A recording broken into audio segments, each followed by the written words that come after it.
wear sunglasses. Calm down.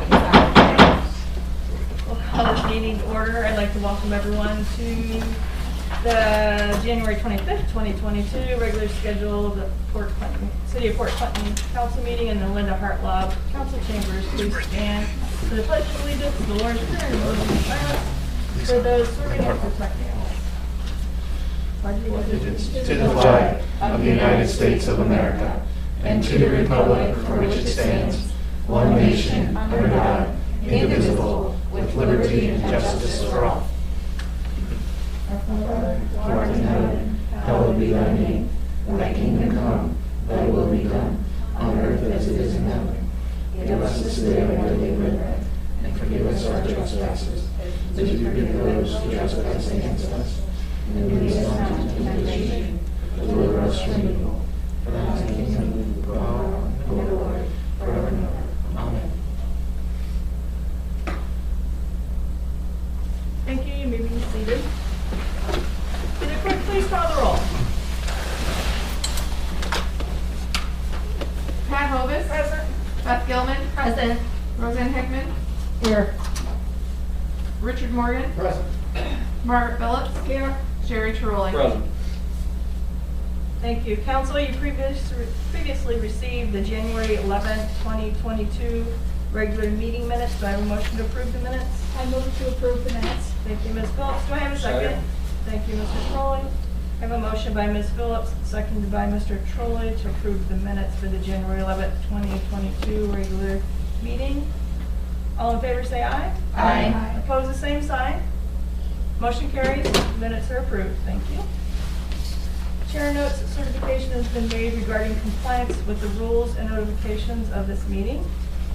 We do have guest presentation this evening. We have Jennifer Widmer, the Ottawa County Auditor, Tony Hatmaker, the Ottawa County Treasurer, Jeff Dornbush from the Port Clinton City Schools, and they're here to speak on the property tax increase. I don't know, Mr. Mayor, if you would like to say something prior to that, or just... Thank you, Madam President. I did what you just said. I want to thank these three for taking time out of their busy schedule. Some of them have some commitment, so we're going to get this rolling and try to get them out here at a reasonable time. But the whole purpose of them being here tonight is to talk about the, as the auditor put it, the trifecta of... Great. Don't go on record with that. the trifecta of taxes that hit Port Clinton. And we had a Zoom meeting with Mr. Bulow and Mr. Brenner, Mr. Colston, and myself last Friday, and went over this, and we thought it would be important to not only get the information to you folks, because you're getting the questions at the diners and at church and at the grocery store, and looking at the keyboard warriors out there, what they're saying. So to get the information out to the public as best we can. And you may know this, you may not know this is also being recorded, and it will be on our city's website and other locations. So without further ado, who wants to lead us off? Me, I'm always the one with the... Ladies first. Yeah, so usually every cycle it seems that there is a district that is particularly affected with either the revale or the triennial for a number of reasons. And this time it happens to be Port Clinton City. Port Clinton City had, I just looked this up, about a 17.5, 17.6% increase in property value. I'd be happy to answer questions about that later, but in the nutshell, what we do is we take and we neighborhood-like properties, and then we go by the sales in each neighborhood. So Port Clinton City has, I just counted before I got here, like 50 different neighborhoods. So your house, a couple streets back is not going to be in the same neighborhood as something right on Perry Street or right at the view of the water. And then we monitor the sales from, in this case, it was 18, 19, and 20. And then the state says that we have to have a value of 92% of that average sale price in that neighborhood, okay? So what we find, I think Mr. Dornbush brought this up, or perhaps it was Mayor Snyder on Friday, was that we have a lot of Airbnbs, rentals in the area. And people are purchasing properties for a higher value than they used to. So Port Clinton City itself had about a 17.5% increase. That's part of the increase that you would see. The second is, of course, the roads levy, the 4 mill roads levy that was passed. And I believe actually because of the increase, the reduction factor on that, and if I didn't have to keep my papers in order so much, I'd already have this up, it's like at 3.2 mils already. Like it already reduced its effective rating, or its effective rate because of the value increase. So that is a portion of that. And then the other portion is the 20 mil floor, which if you thought talking about effective rates was complicated and people didn't really, their eyes glassed over a little bit, the 20 mil floor is one of those, and I'm sure you probably get this a lot. The state says that when you are reducing, you're doing an effective rate and having a reduction factor on the school levies, that they must bring in a minimum of 20 mils. It allows them to capture some of that growth that House Bill 920 and the reduction factor disallowed. Would that be a good way to explain it? Okay. So because of the drastic increase in not only Port Clinton City, but also Catawba saw quite an increase. As you guys know, if you see the for sale signs or monitorrealtor.com, they saw quite an increase also. So Port Clinton City schools fell well below the 20 mil floor, and they received, in essence, a 2.77 mil increase in what people are paying in that effective rate on their levies. Mr. Hatmaker went through and has done analysis on some properties, and I don't know if you have that here today, or if you want to talk about that. Wait, you're talking about a third? Yeah, within a taxing district, there's, pick a number, 2,000 different parcels. They're all kind of moving in relation to each other. Some parcels went up by 20%, some went up by 4%, some went up by 10%. So they're all kind of moving in relation to each other. So it's hard to make blanket statements, but if your average property in Port Clinton was close to the average overall for the city, your raw dollar increase is going to be about a third due to valuation, about a third due to the street levy, and about a third due to the school district getting the 20 mil floor. And I do have some worksheets that I can plug in your this year taxes and your last year taxes, and I can show you how your taxes change for all the levies that are in place. And if anybody would like one of those, just shoot me an email and I can get one back to you. And that goes for any members of the community that would like something like that as well. We can do that. But if your property only increased by 4%, those percentages will be a little bit different as far as what was the share of the valuation, what was the share for the street levy, what was the share for the school district. So it's those three factors kind of working in relation to the valuation change. And some of them are fairly significant. A few of them I've seen in the neighborhood. One in particular, kind of a special case, but the tax went from $500 a year to $800 a year. So it is hitting some folks pretty hard. That's a very substantial increase for that individual taxpayer. So. And feel free, if you get questions, by all means, if you want to give them an overview, but please feel free to send them my way. I had a lady call and her taxes doubled. And she was like, why did they double? And there was some extenuating circumstances. She inherited the home from her mother. Her mother was receiving the homestead reduction. And so to her, it looked like the valuation, the taxes made, the levies made everything double. And really there were extenuating circumstances. So we just wanted to give you a basis. So when we all know it's like you get cornered at a grocery store and you're like trying to give an answer, and that we had some factors, and Port Clinton City was, I would say, countywide, the hardest hit with the increase in millage. I know that Marblehead had a sidewalks levy, and Danbury also is below the 20 mil floor. So they had something similar, but again, not quite to the same impact that Port Clinton City had. So, are there any questions? And if I could just add on that, because I didn't understand this whole thing at first. Now, we as a community adopted a 4 mil levy last fall. That mills is just a tool to get you to the dollar value that we need in order to pay off the loans that we're going to get.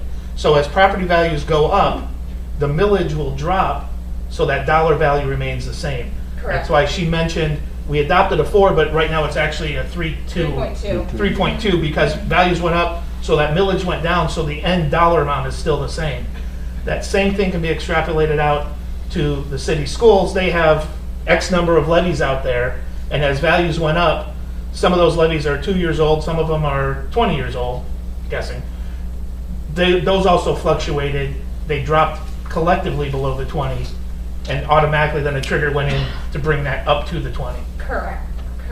So it's also different, talk about pieces and parts, and it also is different whether you're talking residential agriculture or you're talking businesses. So your commercial properties in Port Clinton they're still paying 3.84 mils on that 4 mil, and the the residential agriculture is paying 3.2999, so in essence 3.3. So House Bill 920 was passed in 1876. That's what said that when you have a rate and the auditor certifies a dollar amount that's to be collected, you can't really exceed that dollar amount. You don't get to adjust with inflation. Inside millage is different. Inside millage, that 10 mils that can be done without a vote, that does increase. And that's split. Obviously, the school has some, the county has some, you all have some. So, that's kind of what's in play here, which is difficult to explain shorthand. And in our meeting on Friday, we talked about how it's very difficult, if not impossible, to predict this. Because we don't know what the valuations are going to be and how it's going to impact all those other factors. Sure. I mean, I think Mr. Dornbush might be able to give you more about that. I think that schools are sort of, they want to do what they can to hit that 20 mil floor, so they capture some of that increase in their funding. So they do, I think, from some of the slideshows I've seen from school treasurer conferences and stuff, like, there are some levies that count towards that, current expenses being the biggest one. Emergencies don't. In the other end of the county, we're seeing emergencies and substitutions on those emergencies.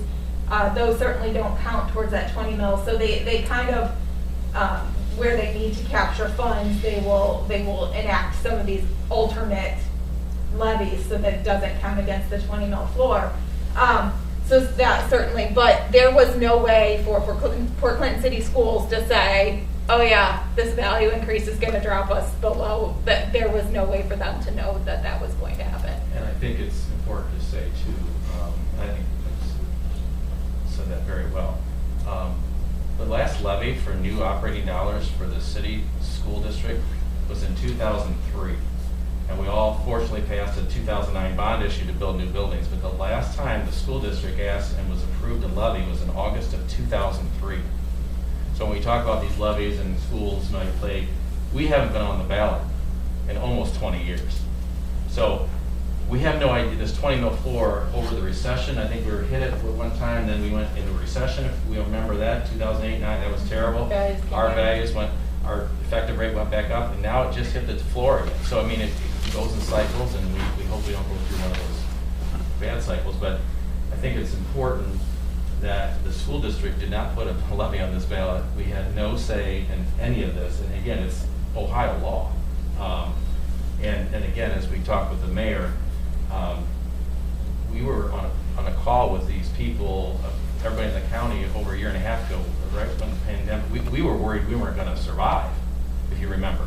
The governor had cut businesses in Ottawa County, I mean, everything, we had no idea. And then now you look back a year and a half later, 2 years, property values are higher. No one saw that coming. It doesn't make sense. I mean, we still don't really know why, but there's economic factors at play on that. I just think it's important. And one other thing, I'll just pass this around. This is the only, maybe some good news I can share. Pass that around. because I think it's important in this, because we haven't had a new levy since 2003, it's important for just good information to know if you moved your house to any other county in the neighboring counties, in the 4 counties that surround us, we have the second lowest tax rate for schools in all of these school districts. And again, that doesn't help us right now. If you have a huge if your bill went from 500 to 800, I'm not here to try and say that this solves that. I do think it's important. The school board tried very hard not to put a new levy on the ballot, and I think they've been successful. And I think it's important to know, there's some extra there. These guys. It's important to know that we are the second lowest. We have the bar column to the right. We have the second lowest effective rate of any school around. So again, it's if you, for your friends and for our Chamber of Commerce who wanted people to move here, just know if they move their house in any other place, they're going to pay more for their schools. So as difficult as this particular taxing period was, at least we have the second lowest behind Danbury. Those other 2 schools above us have an income tax, so you guys know, I'm sure how that works. So they're paying enough, they're taking their income times 1%, not going to the city, that's going to those 2 school districts. So they're paying enough, which that would put them way down on that list as far as what people really pay for their schools. We don't have an income tax, as you know, for schools. So again, just good information. It doesn't, I mean, if you're a lifelong resident here, you don't really realize our tax rates. But when people move here, and if they move from Columbus, they'll tell you what they pay in Columbus versus what they pay here. So we're blessed from that standpoint. Doesn't help the 2004 situation, but I just wanted to share that with you too, Madam President. A question, Ms. Whitmer. You said an increase of 17.5%. Over how many years is that? That is a 3-year period. And that's based on sales, not appraisals, correct? Correct. It is based on sale price. Okay. I'm sorry, does it take into account, like let's say 1 year we sell a lot of mansions, and 3 years later we sell a lot of small, does it take into account, it's not just whatever sold that year? No, so It's like properties to like It properties? is like properties. Okay. We have over 50, we call them neighborhoods, where we group, that's just in Port Clinton City, where we group like properties together. For instance, and I use this example a lot, this is, I believe outside limits, right down on Sand Road, we have the big mansions and we have the little cottages that have been there forever. So we have what we call Sand Road New Neighborhood and Sand Road Old Neighborhood. They maybe have the same view or lot size or something similar to that, but some of these cabins have been here forever and they don't have heat and they're just the summer, so those aren't at all compared to the sales, of their next door neighbor or 2 doors down where there's been a multi-million-dollar home built. So yes, we try very hard. Ottawa County is one of just a few counties in the state of Ohio that has in-house appraisers. We feel they do a really, really good job in knowing the county and getting an accurate value so that we aren't out in left field.